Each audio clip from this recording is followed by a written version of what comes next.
I don't really care how it gets done. All right, speaking of Borat, your work on mockumentary film Borat with Sacha Baron Cohen required you to act in the role of director to dupe many of the unsuspecting participants in the film. Were you prepared for that, and did anyone who was unsuspecting party catch on to you during the filming? Did you know you had a blockbuster on your hands while you were making it? Well, a couple of things about that. First of all, when I first met Sasha, my hair was actually longer than it is now. My beard was like down to my stomach, and my hair was like down to my ass. And I used to wear pajamas at that time also. I looked kind of, I looked like a freak. And so he very gingerly, delicately said, would you consider cutting your hair? Would you consider? And it's like, of course, of course. And so I had to groom myself and look the part of the director. And that meant a very kind of groomed look, nice clothes, and I looked like an authority figure, like a professor or something like that. And generally, it gave me a lot of credibility. You'd be surprised how much that appearance just made the difference with people. It kind of relaxed them, and they lapsed into a sense of false trust, essentially.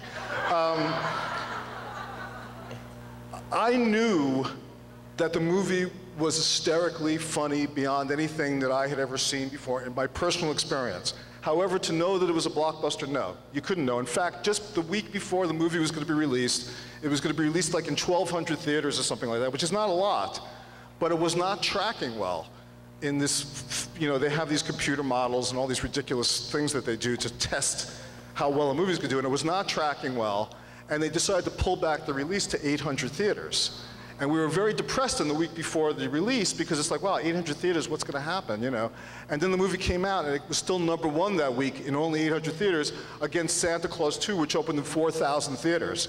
And we broke all those records, and yes. But when we had, I was saying this inside, when we had the previews, the first previews, we had a lot of women in the audience, and I remember Sasha and I being very concerned because it was such a, in our minds, a male movie, in a sense, a young male movie.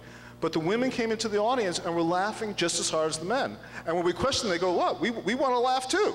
And we realized, wow, this is transcending the audience that we thought of. And it kind of is capturing or tapping into the zeitgeist in some way that you can't predict. And to go back to the Beatles, or even to go back to Seinfeld, you can't predict those things. That's the X factor. Everything comes together, and sometimes it just coalesces, and it hits, and boom, it happens, and it's a mystery, and it's magic. You do everything you can to get it to that point, but you can't control what happens once you release it. And in these cases, I've been lucky enough to be involved with things that sort of catapulted, strangely, and kind of transcended their own origins in some degree. So we were as caught by surprise as anybody. We knew we had something funny, just like we did with Seinfeld. Don't forget, Seinfeld was losing in the ratings, and those of you like my age will remember, losing in the ratings to Jake and the Fat Man for a long time. And we were like 50th or 60th in the ratings, but it happened that NBC was in 3rd place at the time. They had nothing better to put on, and they left the show on long enough for an audience to find it. And then after a couple of years, we went on after Cheers. NBC said, we want to put you on after Cheers. And Larry David, in his uncompromising integrity, said, if people didn't watch the show on Wednesday, because this was Thursday at 9:30 or something, which was the prime block, which it still is on NBC, essentially. He said, if people didn't watch the show on Wednesday, then the hell with them. I don't want them to watch the show. He refused to move the show. We had to talk him into moving the show to after Cheers, and then it exploded. Then it exploded after that. Wow. Yeah. All right. Okay, moving on to the film. Am I answering the questions? I'm never sure I'm answering the questions, but I'm trying. What? Am I answering the questions? Yeah. Okay, good. The film Religulous, which you directed. Religulous. Sorry? Religulous. Religulous. Yes. Religulous. Okay. That's why I must pronounce it properly. Religulous, which you directed, takes a dim view of organized religion. Did you catch a lot of flack from various religious groups? Hell yeah. Definitely. Definitely. Yeah. Was your involvement in the project simply to direct, or were you specifically drawn into it by the subject matter? Oh yeah, I mean, there was, actually we had worked on a sequel to Borat for quite a while, where Borat, if you remember in Borat, the Kazakhstanis worshiped the hawk, and that was their religion, the hawk. The hawk was the god. It was like this whole ancient religion that they practiced. And so in the sequel, that religion was no longer working for the Kazakhstani society. He was going to go out and find a new religion. And we were going to take him around the world and do what we had done in that movie, only in religious situations. And in truth, Sasha was a little nervous about that and kind of went off the idea eventually, but I thought to myself, God, I would love to do that. I would love to go around the world and explore religions and talk to religious people, and you know, and then by coincidence, Bill Maher was talking to these producers about an idea that he had that was similar, about him going around and talking to religious leaders and things like that. And they called me up, and we got together, Bill and I, who are the same age and from the same group, really, but never really knew each other. And we hit it off immediately. And I said, well, I want to do this, and he wants to do that. We synthesized our ideas, and we made Religulous.